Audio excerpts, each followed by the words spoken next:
Halo guys, tahukah kalian siapa bangsa dan ras paling unggul di muka bumi? Nah, sebelum kalian lanjut nonton video ini, jangan lupa klik tombol like, subscribe, dan jangan lupa tombol lonceng untuk mengaktifkan notifikasinya ya. Kalau menurut kalian bangsa dan ras yang paling unggul di muka bumi adalah Amerika? Bukan. Rusia? Bukan juga. Jerman? Inggris? Prancis? Juga bukan. Cina? Apalagi? Bukan guys. Menurut ahli DNA dari Oxford University, Stephen Oppenheimer, pada acara bedah bukunya berjudul Eden in the East, Surga di Timur, bahwa induk peradaban manusia modern bukan berasal dari Mesir, bukan dari Mediterania, dan tidak juga dari Mesopotamia, bukan pula dari Barat apalagi Cina, tetapi peradaban manusia modern justru dari Indonesia. Iya guys, bangsa ini merupakan pewaris tunggal kejayaan bangsa-bangsa besar di masa lalu. Dan agaknya, Profesor Arício Santos dari Brasil pun selaras dengan teori Oppenheimer. Dalam buku Atlantis The Lost Continent Finally Found, ia menyatakan bahwa titik Atlantis itu ada di Sundaland. Jadi guys, kita tidak pantas bersikap kerdil dengan memelihara sindrom inferior akut alias rasa minder terhadap bangsa luar. Kenapa? Karena nenek moyang kita dulu adalah bangsa yang unggul. Nenek moyang bangsa-bangsa. Jelas ya guys?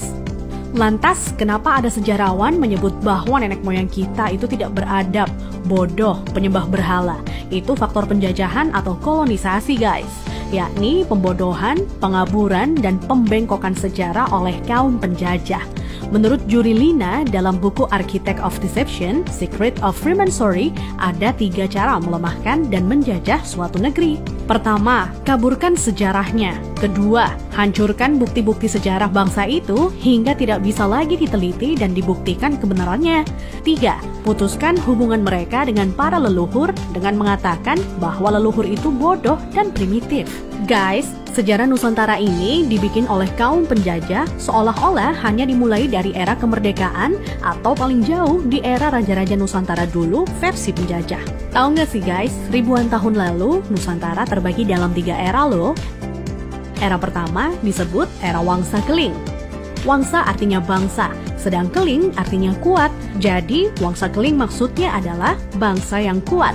Konon di era ini, leluhur kita berekspansi hingga Kamboja, Vietnam atau Indochina, Thailand, Burma, Sri Lanka, India, sampai ke Madagaskar. Raja yang terkenal bernama Shailendra. Tulisan yang dipakai adalah huruf Pallawa, di mana modelnya menyerupai huruf Mesir kuno dan Israel. Pusat pemerintahan di sekitar Jogja sampai ke wilayah Dieng. Maka ketika Israel mengklaim masih keturunan Moria, maksudnya adalah Gunung Muria di Dieng guys. Dieng artinya penguasa, kemudian bergeser menjadi Dahnyang atau Dayang, artinya juga penguasa. Setelah Wangsa Keling menghilang, ditengarai munculnya situs Dieng maupun Candi Borobudur. Nah, habisnya era Wangsa Keling ditandai dengan bangunan Bako atau Baki, yang artinya kuburan atau berakhir, dan ditandai dengan berdirinya Candi Boko atau Bako. Era selanjutnya adalah era Medang Kamulyan. Medang artinya kemajuan dan Kamulyan artinya kemuliaan atau kejayaan. Bahwa Medang Kamulyan zaman kemajuan terutama bidang keagamaan. Agama lebih dititik beratkan dalam sistem pendidikan terpadu mulai dari lingkup kecil hingga besar. Rajanya yang terkenal adalah Ratu Boko. Di era itu merupakan cikal bakal munculnya huruf Sangsekerta yang dikenal oleh Aji Saka. Aji artinya sesuatu yang dihormati, dan Saka artinya penyangga, caga, atau tiang. Nah, tiang jika bergeser ke Cina menjadi Tian atau Tuhan. Jadi guys, Aji Saka artinya sesuatu yang dihormati karena Tuhannya, atau segala sesuatu yang mengacu pada Tuhan yang sangat dihormati. Kemudian huruf-huruf tadi akhirnya menjadi bahasa Sangsekerta. Jadi guys, Sangsekerta itu asli berasal dari bumi Nusantara atau Indonesia, bukan dari India. Kenapa? Di India tidak ada kata-kata sang. Jika berbasis kata sang, justru lebih dekat ke Cina. Contohnya Chiang Kai-shek, di mana Chiang oleh bangsa Cina dibaca sang. Jadi guys, sang itu berasal dari bahasa asli Indonesia tempo dulu, yakni bahasa Saka. Huruf yang dipakai di era Ratu Boko adalah Sangsekerta. Iya, kerta artinya 4, sedang sang asal kata wangsa atau bangsa. Jadi, Sangsekerta itu 4 bangsa yang meliputi antara lain: pertama, bangsa Qin yang meliputi bangsa Cina sendiri, Vietnam, Laos, dan Kamboja.